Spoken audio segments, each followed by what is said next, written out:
Thursday afternoon, Tiger fans. Hope that you're having a great day. In fact, I hope that your day is going better than Jason's because he looks and feels awful. Yeah, that's for sure, man. I hope everybody feels better than I do today.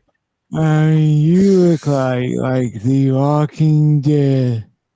I feel like the Walking Dead. Man, I had to do some errands for my dad this morning. I didn't think I was going to make it back home. I don't know what's going on. Being sick in the summertime is the worst thing, man.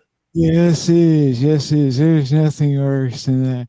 Especially when, I have never understood how they can call it a cold when it's 90, you know, 5 degrees outside and stinking hot. I hope that you get to feeling, back to yourself. I'm hoping by tomorrow I'm feeling a little bit better. I'm one of those guys that I don't get sick very often, but I happen to live with a wife and 2 daughters that get sick all the time. If something's going around, they're catching it. You know what I'm saying? And most of the time, it skips over me and I don't catch it and it spreads through all of them. But my oldest brought something home and she's been sick and she gave it to me this time for sure. Yeah. And now she's snapping at me today, laid up on the couch all morning after giving it to me. John's gets in, so at least you can sweat out in the summer. Luckily, I haven't had any fever, thank the Lord. I don't think so anyways. I only checked one time. I felt like I might have one this morning, but I didn't. So all good in that department. Especially my head. I'm just stuffed up and just pounding. My dog headbutted me last night, and that just added to it.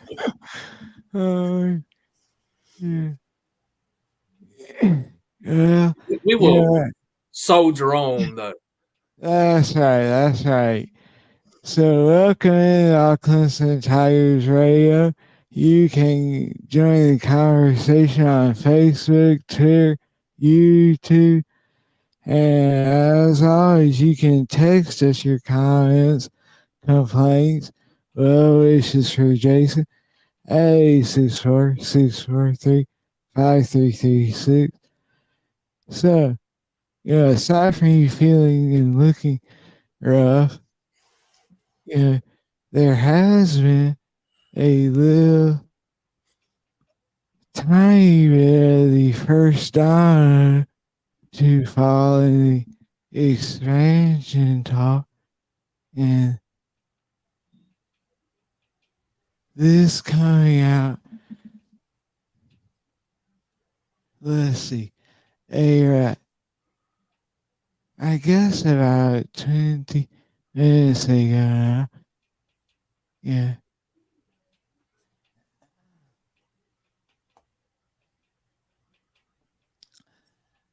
Our friend Ray Murphy saying that the deal is basically done and the Big Ten is going after Oregon and Washington. So, saying that there is no more research or information needed on them. They have everything they need.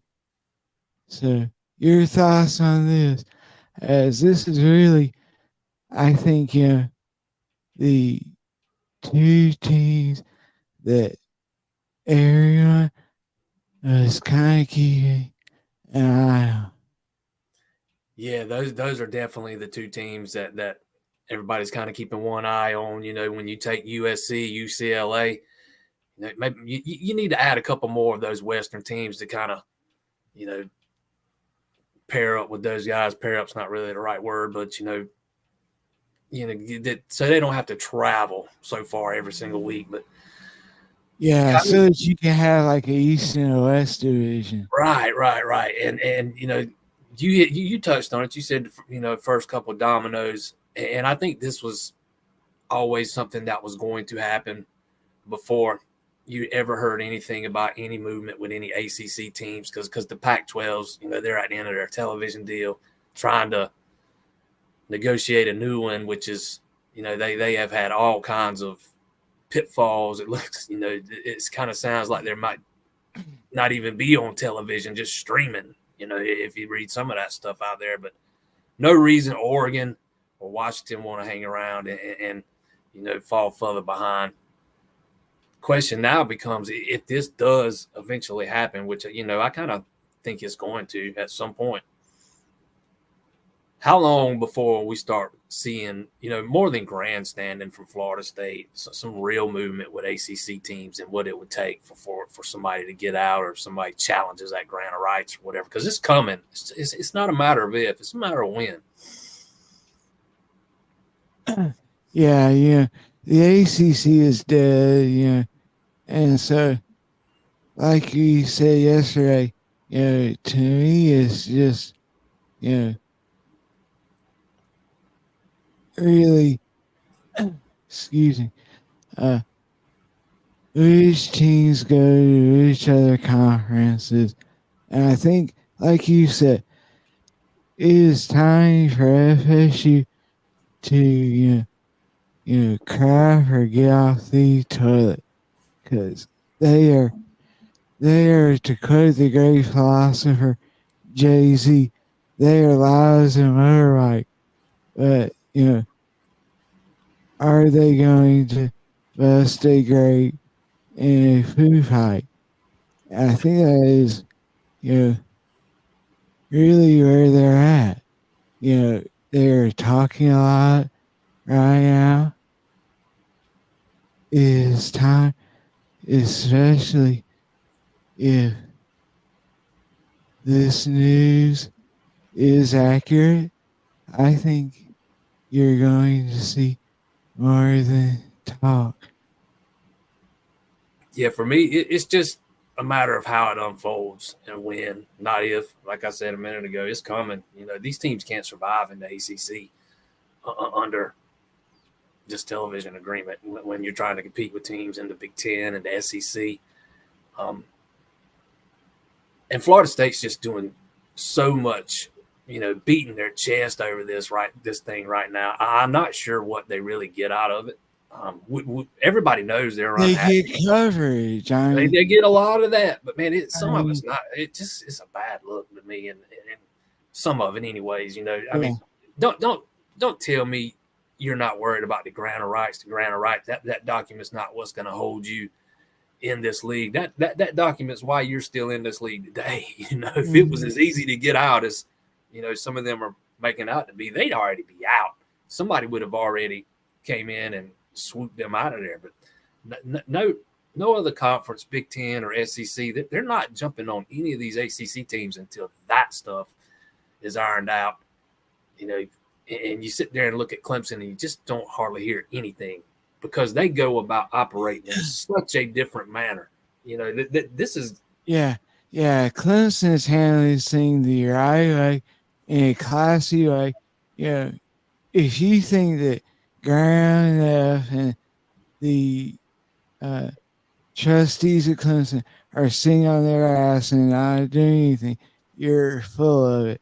They are constantly looking at the landscape of football and athletics in general. And look, they are going to do the best thing for Clemson. Just because you don't hear them, out there, you know, blowing their trumpet, and trying to make as much noise as they can, doesn't mean that they're sitting idly by. I think that you're right. Clemson is going about this thing the correct way, and the longer that they are silent, I think that means the stuff is in the works. yeah. I've been saying for probably 6 months now that I thought Clemson, and Florida State, we're out of the ACC by 2027. It's probably not going to be that long. You know, No. I don't see how it can be that long now. It might be in the next 2 years. Um, you know, the writing's on the wall. We're heading to those two super leagues, super conferences, whatever you want to call it, and the Pac, whatever, the Big 12 or whatever they're going to be called, and the ACC are going to be playing a second fiddle with those guys. You know, 5 years, 10 years down the road, depending on how they negotiate themselves out of the ACC and what it costs them and everything. You know, they might be behind a little bit for a little while, but over the long haul, it's what's best for those football schools in the ACC. There's just no argument to be made on the other side of that. Yeah. And I have heard, a lot of talk from, Big Ten guys saying that Clemson and FSU are not AAU members. Look,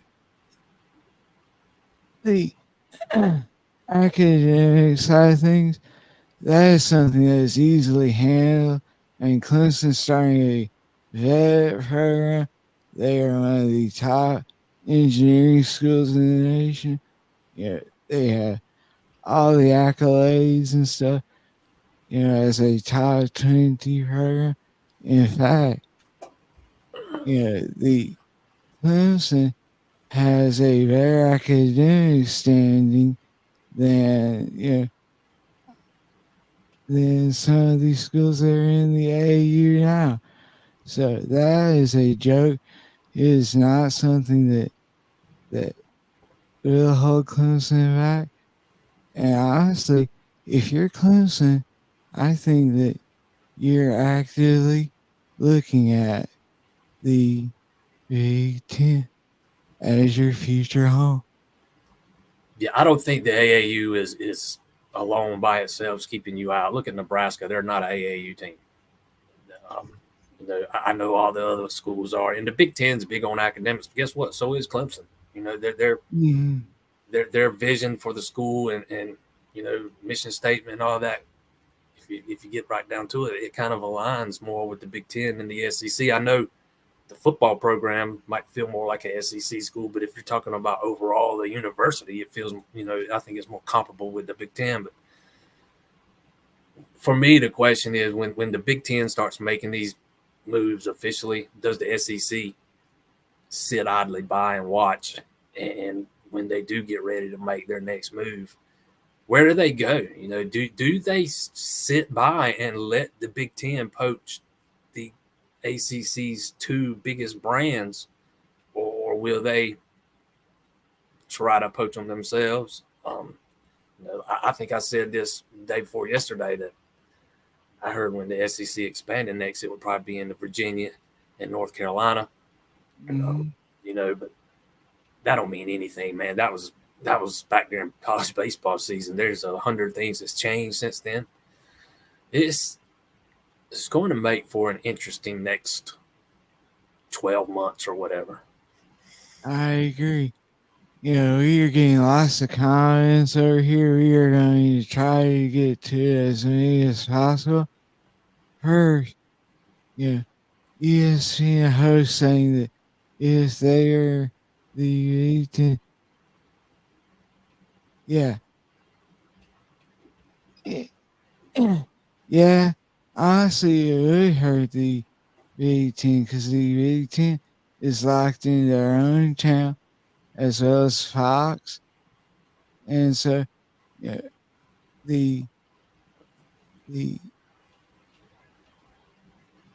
the idea that it you know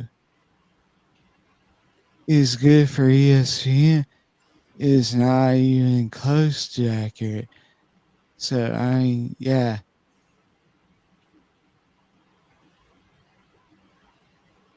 Jason, you just hit on this. Yeah. That it's starting to feel like two mega conferences. Like I said, I thought it was going to be, by 2027. Now, I don't think it's going to take that long now. I would move that timeline up significantly, a couple years at most. I mean, I don't think this is going to happen tomorrow, but I think it's coming and soon. Mm-hmm. Yeah, I mean, I think that you're looking at 2025 at the latest for for this stuff to really shake out. I mean, we have heard the rumors and stuff from other sources out there saying that August 15th is a hard and fast rule. Look, if there is anything that you have learned over these last few years of expansion, it is that there is no rule that is set in stone. You if a school wants out, they can get out. It is only a matter of the money that it's going to cost. And look, the the Big Ten or SEC, they have the money to help offset the exit fees. They can, if they want your school, they are going to get your school. So, excuse me. I think I am catching whatever you had, Jason. I don't I know if mean, you can catch it through the internet now. hey, look, as scary as this internet stuff is now, it wouldn't Who knows? surprise you. That's right, yeah. Uh, uh, the idea that, the SEC and Big Ten, yeah, yeah, I think this is exactly what we're saying. Yeah, these are the two leagues of the future. The ACC is dead. We can say that, 100%. Yeah, the ACC is dead. They are the equivalent of the old Big East. You know, there is a reason that years ago, Miami and Tech, got out of the East. They saw the writing on the wall that they couldn't compete, and they got out. And so I think that, yeah, with these two schools, or I'm sorry, conferences being the, you know, major players, I think that, yeah, they'll react. So could could these jobs that are falling, today in Oregon and Washington make it the SEC jump a little bit quicker? They could. Yeah, I agree with that. Most of the time, you don't see the SEC sitting on their hands and being reactionary. They're more proactive. We'll see what they do when the Big Ten adds a couple more teams, and that some of those other teams out in the pack whatever move on to the Big 12. To me, it's just a matter of which direction they decide to go because the SEC is not done expanding, in my opinion. Uh, And you're going to see these two conferences with 20 teams in each, and they aren't stopping. I still think that I know a lot of people don't believe it exists, but I think that handshake or gentleman's agreement between several of those SEC teams is another roadblock keeping Clemson out. I know it Mm-hmm. didn't work for Texas A&M with Texas. I've been told to do not expect that to be a precedent setter. That this is a little bit different. Though these schools have been around, and I don't know all the schools in particular, but I know it's an agreement between Georgia, Florida, South Carolina. I can't remember who else, but they would all stick together to keep schools like Clemson, Florida, Georgia Tech out. Um, so that's something else to consider. Would South Carolina come off of that and allow their biggest rival into their conference access to the same kind of revenue they're getting? I'm not sure they would. No, I mean, not sure. If you're holding Vandy and Rutgers to making your decision on the conference, I will say this though. Yeah, you can speak to this. Last year, our trip to Notre Dame, yeah, walking around that campus, yeah, in the fall, it had that feel of football. There is something different about that, than any SEC or ACC stadium I have ever been. That felt different. It felt like you're a you're in I guess you can call it what it is. You're in a Big Ten country, and, and that felt good. So honestly, the traveling and stuff, you know, yeah, it's going to be a headache for a lot of fans and stuff. There is nothing better than the feeling that you get when you are walking around a campus that has that you know atmosphere. Yeah, you could feel the history walking around that campus. It was awesome. I won't ever forget that trip, man. It was the best one I've ever been on to an away game. Um, not only that, just you get down on the field at the end of the game. They let you down on the field to watch the Mhm. last few minutes of the game, man, and you're just soaking in all that history and everything that's happened in that stadium over since over however many years. It's Yeah, it's you're not far away from where Rudy was offsides. I mean, it can get a little overwhelming for a minute, man. It was. I won't ever forget that. And mm, for me, I know you're going to have people that prefer Clemson in the SEC. You're going to have some that prefers them in the Big Ten. That's just going to be a matter of personal preference. Um,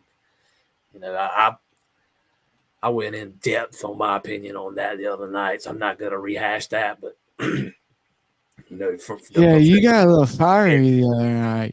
the professional. There's a little bit of heat coming from your screen the other night. Yeah, I'm not a SEC fan, man. I think ESPN has just programmed me over the years to hate everything about the SEC and everything it stands for, and I don't know, just It just means more. I mean, come on.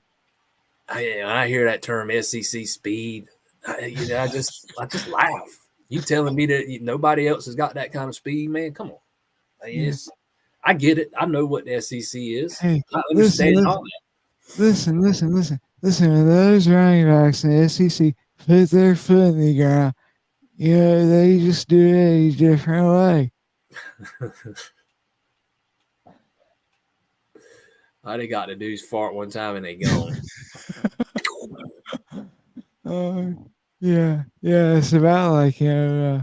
When I do it, I am gone. So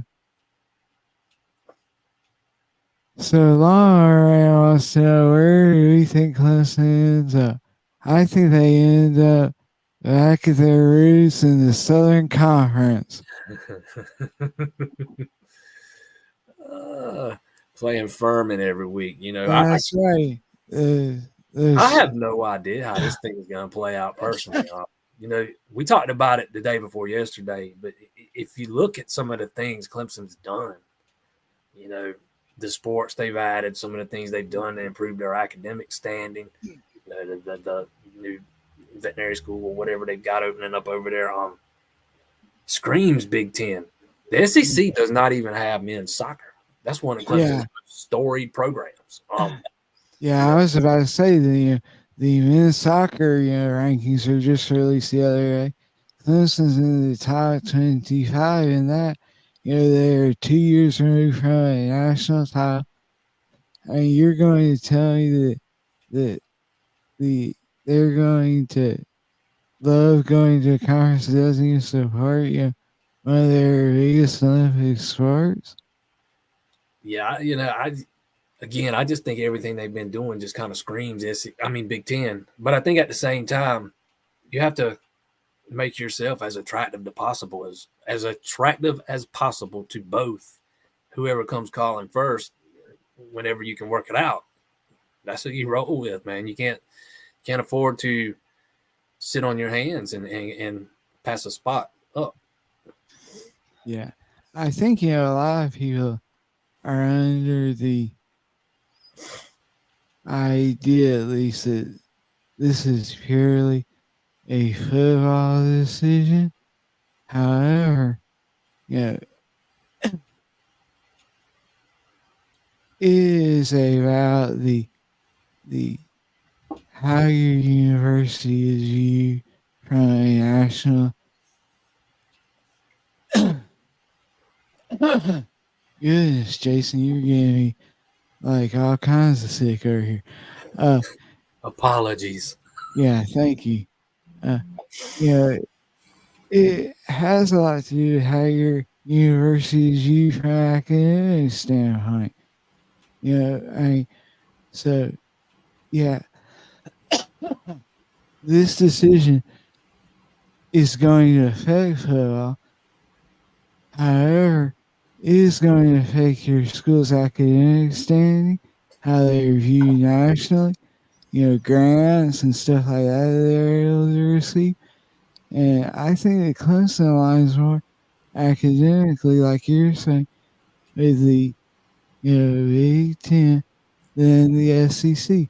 So if you're asking me where I think Clemson ends up, if it's not in the Southern Conference, I think that you know as much as I hate to say it from a financial standpoint, because the travel is going to be a killer, I think that they head to the Big Ten. I tend to lean that way too, but I'm not going to sit here and pretend to know where they end up. But if I had to guess today, that I would probably that'd be the way I'd lean to. Yeah. Not sure I necessarily agree with this. I mean the Big Ten, they play some baseball there. All you have to do is look at where Area Package came from at Michigan. So, yeah. For baseball, for me, a move to the Big Ten would suck. you know, I, Oh, come on. Come on. You're not looking I'm forward a to big baseball guy. I love baseball. Um, Come on. You aren't looking forward to that Clemson Northwestern matchup in exactly, February. exactly. Clemson, Northwestern, or Indiana, or heck, Michigan does Purdue State. Purdue even have baseball? I don't know, man. Some of them Big Ten Hell, schools don't hell, have. hell, some of those Big Ten schools may not even know what baseball is. It would be awesome to see Clemson's baseball program in the SEC. That would be. That's the best baseball conference going right now. ACC is a close second, I think, but that would be fun. Getting to go to Mississippi State. Some LSU, Florida. That would be Ole Miss was by far Ole Miss the too. most fun, regional I've ever covered. They had the the uh, meteor showers in the outfield. Prairie home run. They chuck their $6 beers in the air, and Some of them that was SEC schools take their baseball very seriously, man. That oh, would be fun to be a part of. yeah, yeah. Here's the question though: Clemson is finally getting themselves, it appears, back to the place where they are, at the top of the league in the ACC. How far down would they fall in the SEC? And you gotta think, Florida is your kingpin there. And then you're looking South Carolina's no slot. Ole Miss. I mean, It just definitely go. makes it tougher, no doubt. It definitely makes it tougher on you from a competitive on field standpoint. It's arguably the best conference in college baseball. Um, but it would also help you compete better. More of that revenue could be shared with baseball. Scholarships. Yeah, I mean it would help in certain aspects too. But I don't know, man. I'm a big baseball guy. That's the one sticking point with me about going to the Big Ten is the baseball. That's the only sticking point with me. The rest of it, I would be totally fine with. But it is what it is. You can't always It's get not. everything you want. Stop your lying. I know that you're a huge soccer fan. You you love that stuff. You are constantly talking in the press box about who scored, the game winner, or that your soccer team tied in a dramatic 0-0 game. I'd rather watch paint dry, grass grow, whatever. I am not a soccer person at all. And I actually tried to get into soccer back when I was younger, um, back in the early to mid 90s during the World Cup one year. And, I was living at the beach with some buddies of mine, and they were big soccer guys. So every day we were watching the World Cup, and it's just not my cup of tea. Yeah, I tried that. I think it was back in 2000. Was it maybe 12 or 13? And the U.S. was kind of making their big run of the World Cup. And I was kind of like you. I had some friends that were big into it. And, I just couldn't get into it. I mean, I said, you can call me un-American, but, honestly, I do not care for soccer. Let's see. Hey, my kid started talking about playing soccer a couple years ago, and I was so glad she decided against it. I didn't. Yeah, I don't have to go watch soccer games. yeah. Thankfully, the only kid of mine that got into it was, I think, when she was like 6 or so, and that is the most painful age to watch soccer. I mean, you're basically out there herding cats.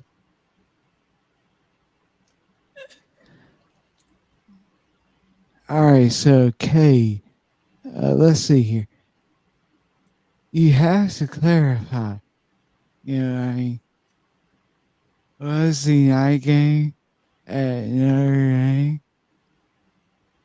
Is it better than Clemson, or is Clemson better? They're pretty comparable, man. I mean, that atmosphere at Notre Dame when that tail kicking they gave Clemson last year, it was pretty wild. Maybe not quite as wild. That's the only time I've been to Notre Dame, so it's the only thing I got to use as a comparison. Maybe not as quite as crazy. I've seen some atmospheres in Clemson, but I'm not just we weren't really just talking about the on-field atmosphere. We were talking about the tradition of the campus, the school, that stadium, and everything that goes along with that. So, kind of to me, that's a different discussion. But it's hard to find schools that when Death Valley's pumping and rocking, it's hard to find something that tops that. I agree with that, man. Yeah. Yeah, and you get, kind of first hand look at it from the field.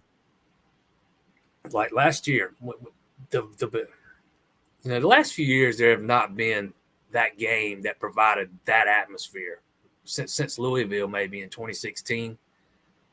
But when North Carolina State came in last year, that night game, Mm-hmm. the beginning of that game, I could feel the ground shaking standing on the field down there. It was awesome, man. You just getting these goosebumps. And I walked right by Dave Dorn, and you could just see the look on his face, man. It's hard to put into words, man. He was so intense. Didn't last very long, but to start the game, he was just so intense, and you could tell he was so fired up.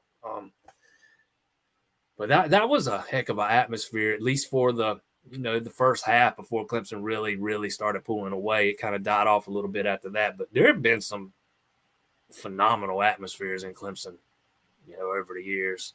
That Louisville game, that Notre Dame game in the Hurricane, Miami, that way back when. There was the Boston College game. This is one that doesn't get talked about a lot, but the Boston College game that Aaron Kelly dropped when he did the pass and dropped it. It was loud in there that night, man. Clemson, you win, you're going to the ACC championship game for the first time or the second time or whatever. First time. Yeah, it was the first. Yeah. And that was a phenomenal atmosphere. It doesn't get talked about a lot, but that was one of the ones that really sticks out with me too. I mean, there's been some great game day atmospheres in Clemson, especially at nighttime. Yeah. Yeah, Coastal game with his sauce, SEC. Look, if you go there, you better get used to chanting that because everyone is a conference homer. Let's see here. Larry Davis gets in and says he would say SEC. I get it. And I get it. It's just a matter of personal preference. I mean, I understand. I totally 100% get why people would want to be a part of the SEC. It's arguably the best football. It has been the best football conference over the past decade or so. There were a couple of years it looked like the ACC was going to compete with them, 2016, maybe 2017, whenever that was. But looked like the worm might be about starting to turn. But that did not pan out that way. And the SEC was right back on top. But, I get it. I understand that. It's just I see things a little bit differently. And I understand I'm probably going to be in the minority on that. yeah, I mean, I was thinking just as you were talking, can you imagine Clemson traveling to Happy Valley? I mean, for a while, or to Camp Randall and getting to see jump around, I mean, that is the stuff that, every year, we have kind of put out our list of, the top 5 places that, we hope Clemson would eventually play. Camp Randall, Happy Valley, the Big House, the Horseshoe. Those are all places that you are like, holy crap. I mean, can you imagine Clemson traveling to those places? Not just, not, and not just like for a Notre Dame token game every 6 or 7 years. You're talking about getting in some kind of rotation with those guys. That would be spectacular. Yeah, those would be like venues I'd love to visit. I've never been to any of them. There's some in the SEC that I'd like to visit too. Don't get me wrong. There's some awesome venues in both. Again, it just kind of Yeah, I boils down hear to it. that Vandy has a kick-ass atmosphere. Half of it's tore up right now. Not even sure it's going to be fixed by the season opener. If you look at some of the pictures online, but I don't know. There's just something about the way ESPN has promoted the SEC for so long, like nobody could compete with them. And I don't know. That just rubbed me the wrong way. They piss gold, I mean, And the SEC chance. I think that's a loser's mentality. I think that's a bottom feeder. You don't hear Bama chanting SEC. You don't hear Georgia fans out there right now chanting the SEC. Pick a school, man. Pick a school and root for that school. Why are you rooting for your biggest rivals to have that much success when those are the guys you need to beat and surpass to have success yourself? I love it. I mean, honestly, that's the same thing I have said for years. Every time, it comes to, the bowl games or you're talking NCAA tournament, everybody's saying, hey, I want the ACC to do good. I'm like, screw the ACC. I mean, seriously. I mean, screw them. If you're a Clemson fan, you should want every ACC team to lose. I can't. There are very few times I could see myself ever pulling for North Carolina. Ever. That's a team I despise going back to my childhood in the 80s for obvious reasons. Same thing with Miami. Same thing with Florida State. There's a lot of ACC teams. I cannot embrace that. Don't get me wrong. Virginia Tech's kind of secondary for me. I got some family that's alums, but that goes back to before they were even in the ACC. Every now and then you might catch me casually choosing or pulling for, say, North Carolina if they're playing somebody like Tennessee or or Texas or somebody like that, because I hate those guys about as much as I hate North Carolina. It just depends on the situation. Yeah, it's kind of like for me, you always ask, South Carolina and Georgia play, or South Carolina plays Bama, who are you pulling for? I always say earthquake. Can they both lose? Yeah, Somehow, some way? I mean, you know, the the whole idea of pulling for your conference is a joke, like you said. It's a loser mentality, and honestly, it's something that you only see teams that don't win conference championships doing. I mean, yeah, like you said, does Alabama, Georgia, Tennessee, those guys chant SEC? Or is it just South Carolina? Might have been Tennessee there for a while. I can't remember. Maybe not so much now, but they might have been doing something there for a few years. Wink, wink. Yeah, yeah. And everybody, please follow Mr. Powell here. Hit that like button, share this video, click that subscribe button, help us out. SEC is proud. Yeah, they are. You know, the whole, you see those Ole Miss guys in their little bow ties and khakis and stuff. Now,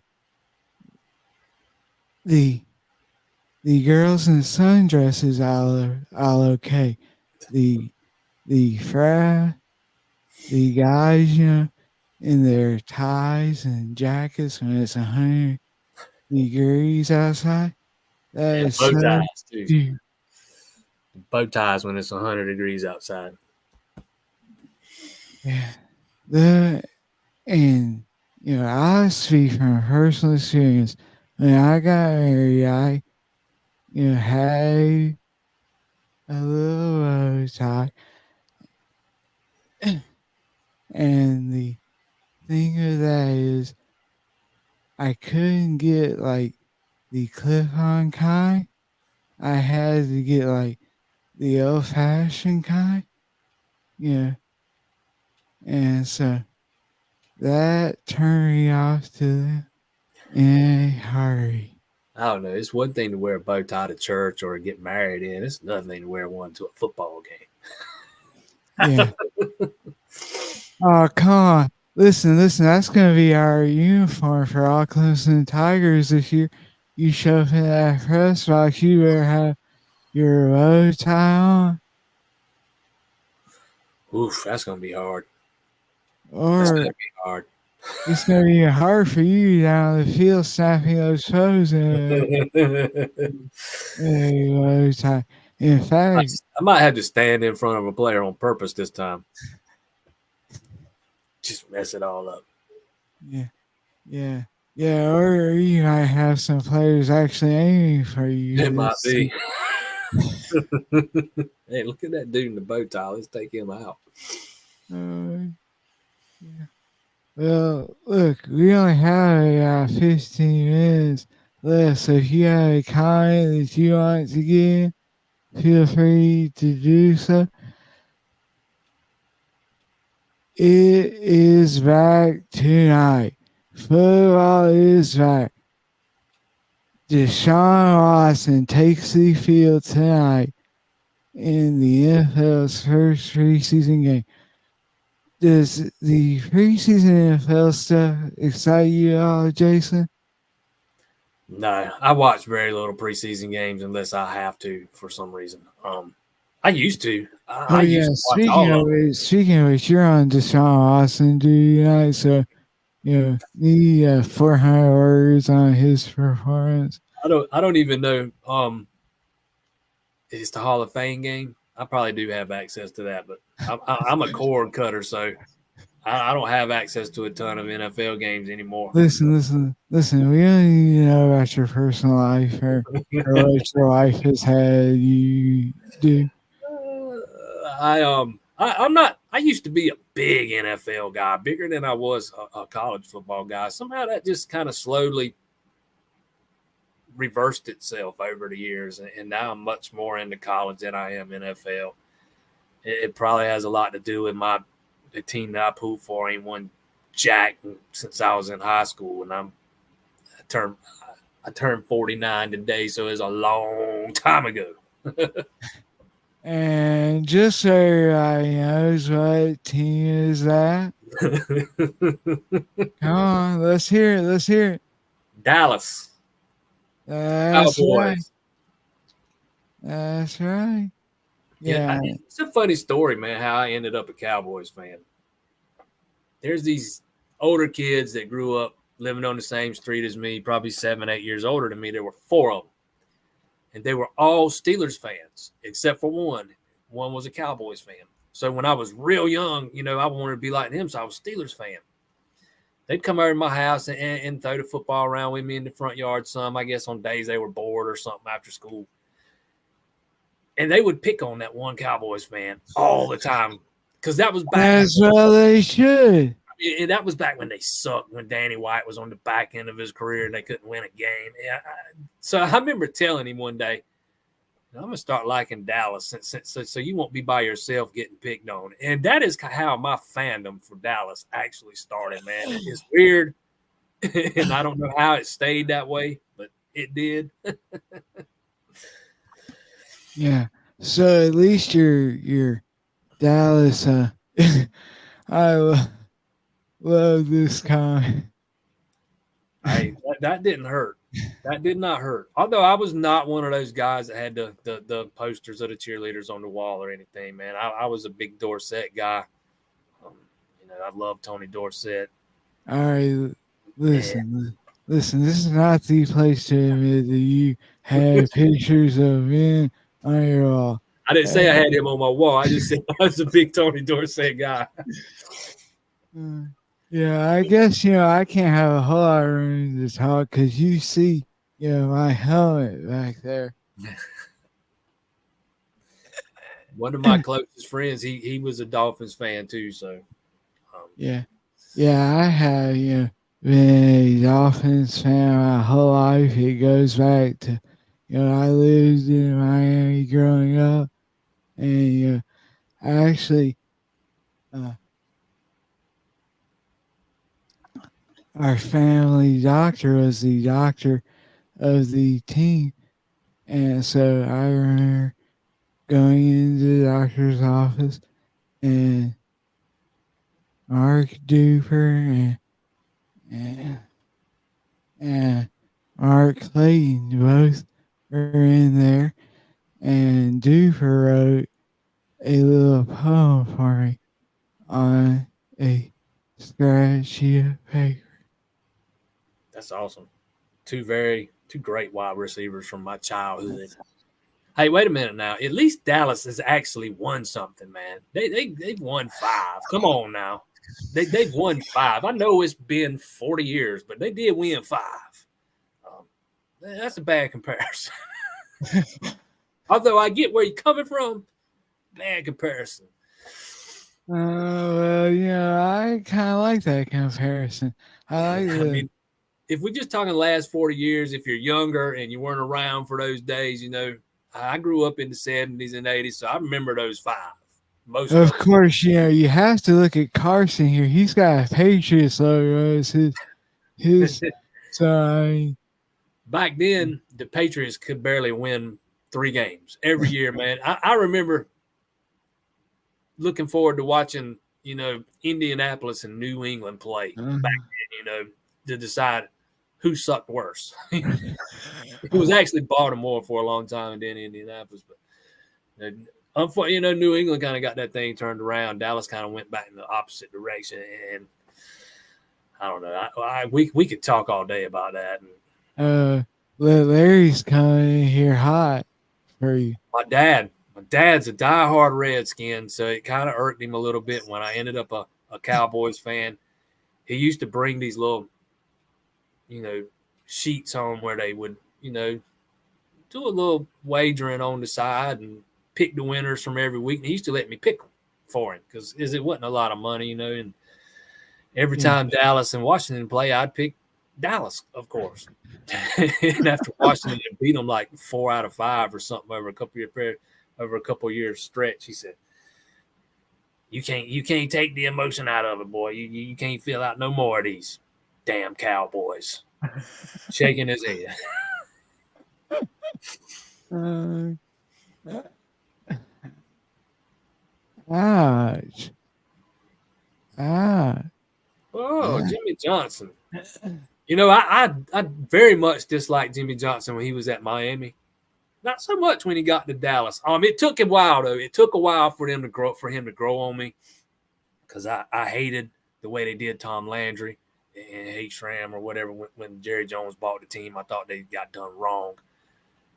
But I ended up being a Jimmy Johnson fan. You know, after despising him when he was down there at Miami with those Hurricane teams. I can think of a team right here. It's the Dolphins. I mean, come on, join the bandwagon. Patriot, hey man, that's as good a reason as any.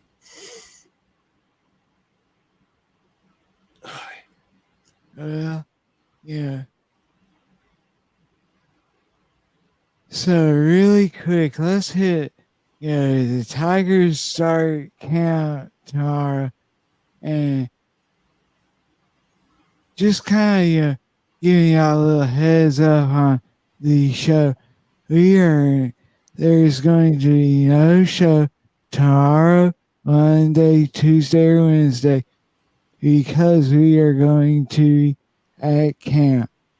So we'll still have videos and stuff coming out from, giving our thoughts on camp and kind of things they're hearing. However, there is no Clemson Tigers radio show until next Thursday. Now, if you were to give me your top 3 Tigers who are under the radar, now we aren't talking K. Clay, Antonio Williams, Tyler Davis, Rick Aurora, any of those guys.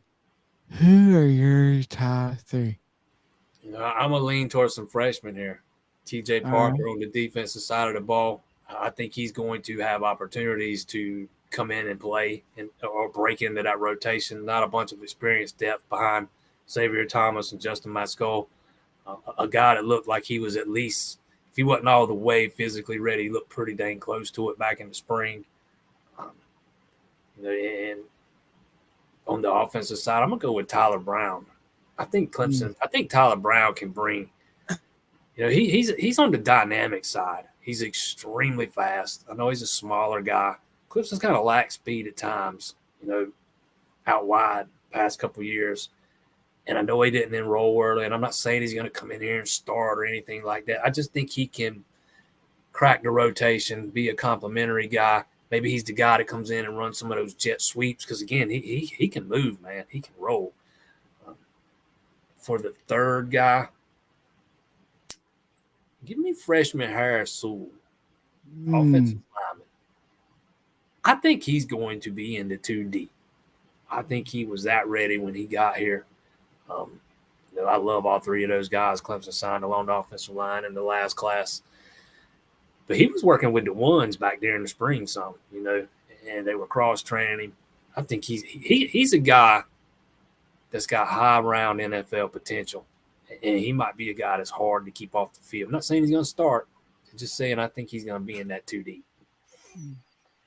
Yeah, for me, I am going with a guy that, excuse me, that we mentioned yesterday, Godzilla, Dominique Thomas. I mean, he is a former walk-on who, got his start, at Union College, before transferring to Clemson and walking on. He is a guy that has the ability to really have a big season in that third string running back role. I think that Shifley and Hopper are obviously your top two guys. They're the guys that are going to rightfully so get the bulk of the carries. However, when it comes, that grind out, last 4 minutes of a game kind of situation, I think that he is going to be a huge impact player. Second guy is also on the offensive side. I am going to say Cole Turner. It's like everyone in the media and fan base have completely forgotten about him. Yeah, I mean, he was dynamic in the last half of last season. Yeah, he is a shifty guy who can make all the catches. So give me Cole Turner. And third,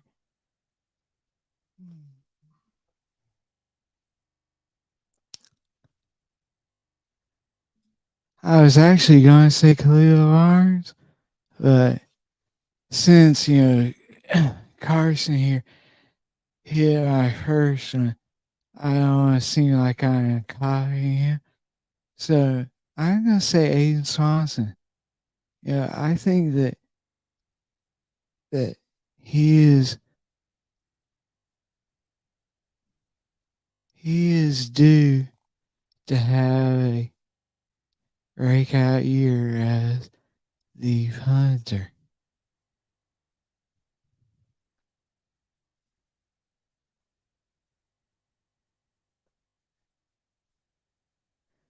Uh, I think there. those. I had to mute it because the dog started going a fool. But I Oh, think come those are on. three excellent choices, man. Barnes flashed what he could do back in the spring. Coaches raved about him. I always thought he was underrated coming out of high school. I think he's going to play a lot this season on the back end of that defense. And I think Turner's kind of like Tyler Brown. He's going to be in the rotation. He can stretch the field. He can go up high, point the ball. Um, he's also a guy he's faster than people think. He's got some wheels. He can move. Um, you know, we'll see about Swanson though. I think he's got the leg to do it. He's just got to be consistent. That's what they need from him. Find that consistency.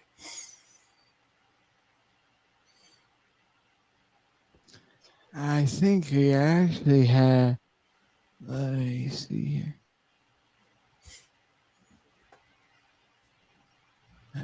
All right, so this question has come up a couple of times in the chat, and I wanted to hit this.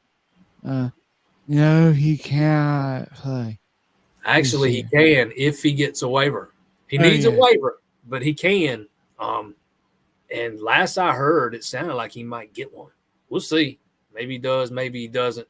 But he has to have a special waiver from the NCAA to play this year. I mean, is it like a photographer's waiver or something? I mean, I ain't got no comment on that. all right. All right, we have a recruiting question here for you. How many recruits? I originally said 21, 23. Then I kind of changed it and went 19, 21. Now I'm back to 21, 23. You need two more offensive line. You're sitting at 17 now. You need two more offensive linemen, ideally. You need another defensive end. You need another linebacker. So that right there is four. That would put you at 21 right there. You always got to account for some maybe a little bit of unexpected attrition here and there. It would not shock me if I'm telling you, I really still feel like they might try and add a third wide receiver. Once we get into the season, had to find a guy they liked, probably a slot guy. They already got two bigger body outside types in this class, but would not shock me now that Will Taylor officially moved on and opened up another spot a little bit early. But 21, 22, 23, that's where I'm leaning right now. All right, Coast again, the big happy birthday. It's not been very happy, though, today. Well, Appreciate that, though, man. Thank you. we actually have, let's see here.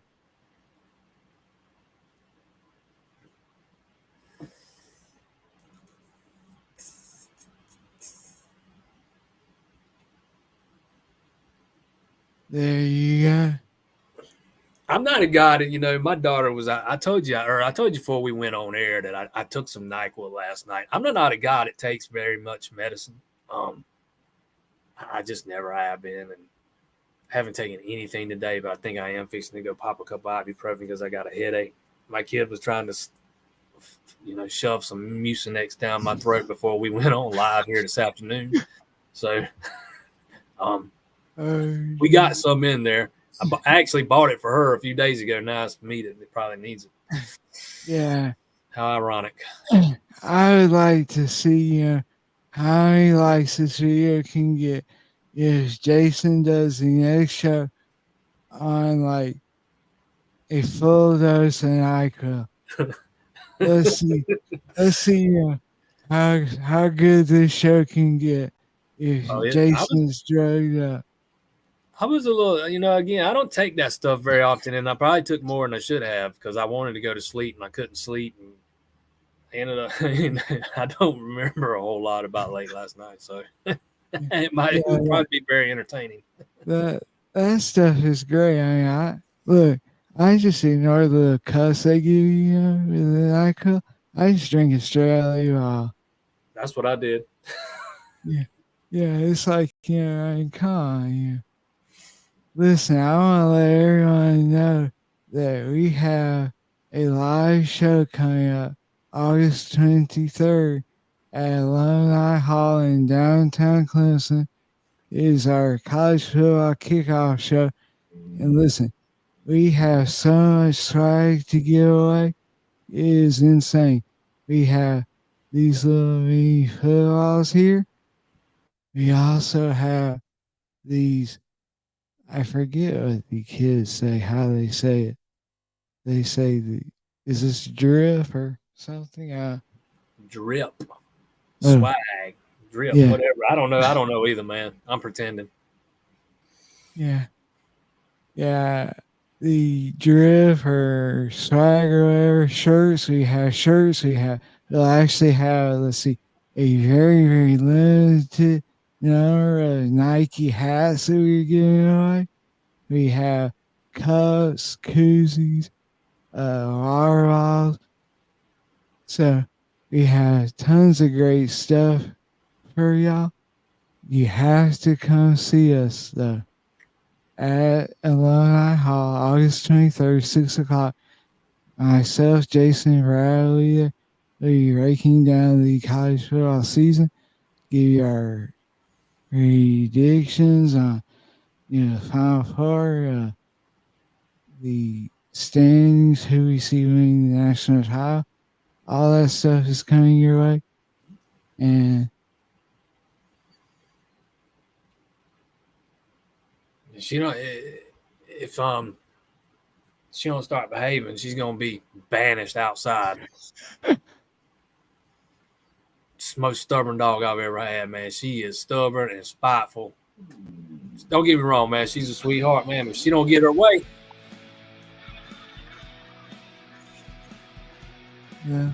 Listen, thank you all for joining us today. Jason, hope you feel better. Have a great birthday. And we'll see you tomorrow in Clemson. And everyone else, we'll see you next Thursday. Be sure to like and subscribe to this channel. We can't thank you enough for your support. And as always, stay tuned to allclemsontigers.com for all your camp information. And Jason, you are good today because you had Deshaun Watson do 9. I have been informed that I got to cut grass before I leave tomorrow. So that's something else I got to deal with. All right. Listen, have a great Thursday, everyone. We'll see y'all next Thursday live on Clemson Tigers Radio.